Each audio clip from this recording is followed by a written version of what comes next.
In a small town where dreams go to die, there was a man who taught kids how to dream again. This is the story of an old actor named Nick who had a heart bigger than his talent. Nick was born and raised in the same small town that our story begins with.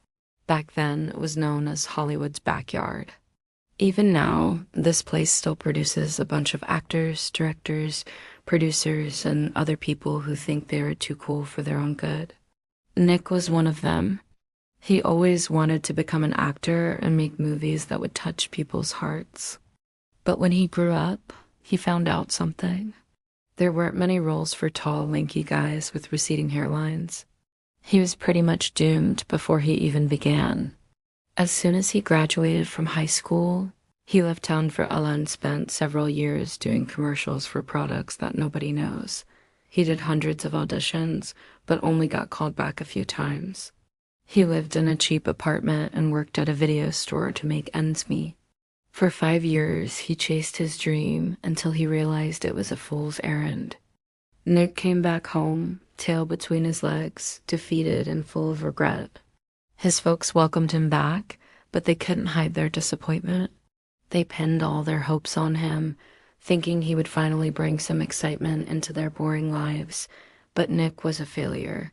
At least that's what he thought. For a while, he just hung around the house, watched TV, and wasted time. But his parents had hopes and dreams for him. So they convinced him to get a job and start being a productive member of society. And that's when Nick got the idea to apply for a job at the local high school as a drama teacher. At first, he wasn't sure if he could do it. He didn't have any teaching experience, and the thought of working with teenagers scared the hell out of him. But then he thought about all those hopeful kids who looked up to him as a role model, and it gave him the courage to move forward. At first, his students hated him. It was the usual teenage thing, like rebelling against authority and all that jazz. But Nick knew how to handle them. He was young and understood their problems, so he decided to teach them by example. One day, Nick gathered his students and told them he had an idea for a play. The idea was to tell the story of a guy who moves to Los Angeles to become an actor, but ends up failing and returning home in disgrace. Then he suggested that each student should write a scene based on the guy's experiences, and LA students agreed and were excited to take part in the project. A few weeks later, they put on the play in front of the whole school, and it was a success. Everyone loved it and applauded enthusiastically. After the show, Nick talked to his students and asked them what they liked most about the play. "The fight scene," said one student. "Yeah, me too," said another one. "I like the part where the main character meets a talking dog who helps him find his purpose in life." Confused by the answer, Nick went to the student and asked her to explain. "Well, the main character is like you, Mr. Williams, and the talking dog is me. We all have our own issues and problems, but when we come together, we can accomplish great things," she explained with a smile. That's when it hit Nick like a ton of bricks. He had never thought of it like that. All he cared about was becoming famous and making people laugh or cry. But he forgot about the real purpose of art. Art is not about becoming rich and famous. Art is about expression, sharing, and touching people's hearts. And that's exactly what his students had done. Without knowing it, they had created something beautiful and meaningful that touched people's hearts. That's why the play was so successful. He apologized to them for not guiding them better and promised to be a better teacher from now on. They all hugged and made up. After that incident, Nick became a strict but fair teacher. He was tough on his students, but only because he wanted them to succeed. He organized school plays, took the drama club to competitions, and tried to instill the love of theater in his students. One day, a renowned theater director visited the school and watched one of their rehearsals.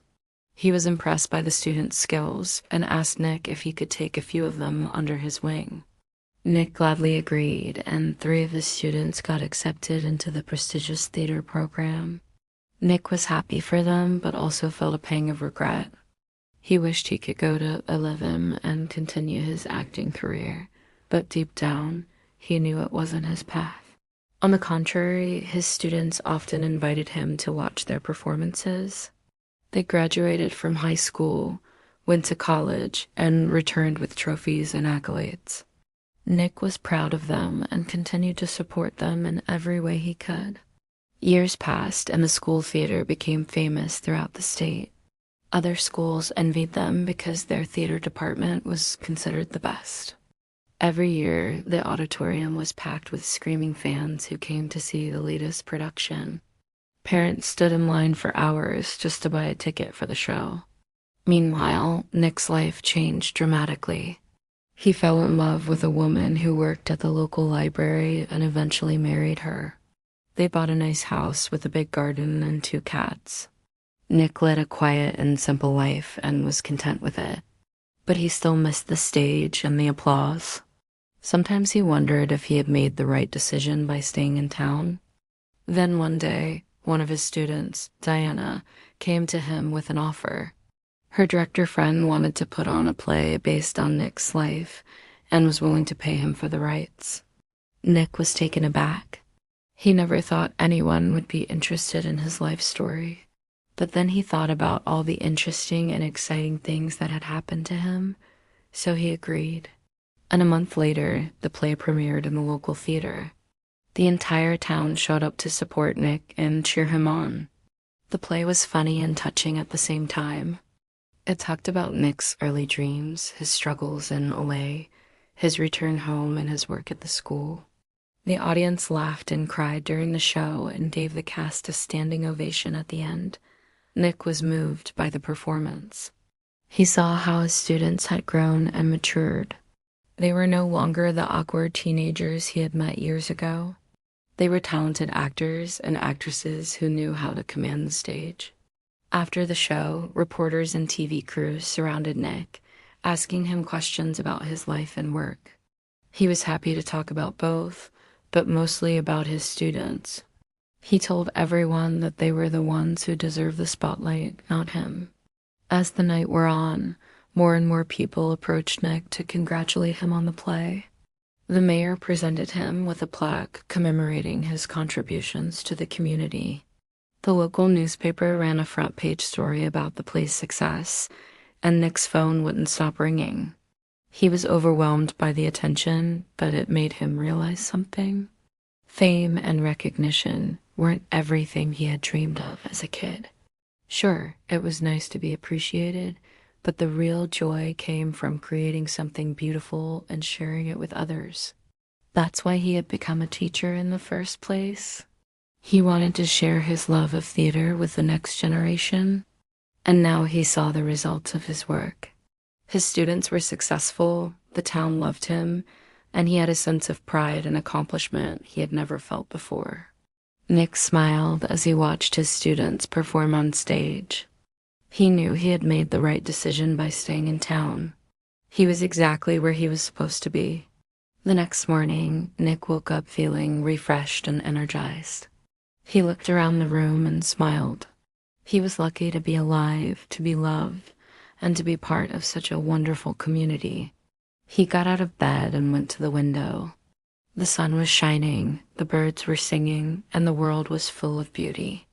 Nick took a deep breath and felt grateful. He was exactly where he was supposed to be. Nick wasn't a famous actor, but he didn't need fame to be happy. He had something much more important, the love of his students, the respect of his peers, and the admiration of his community. And that was enough for him. What do you think about the story? What lesson do you want to share with us? Please leave your answers in the comments below. See you next time.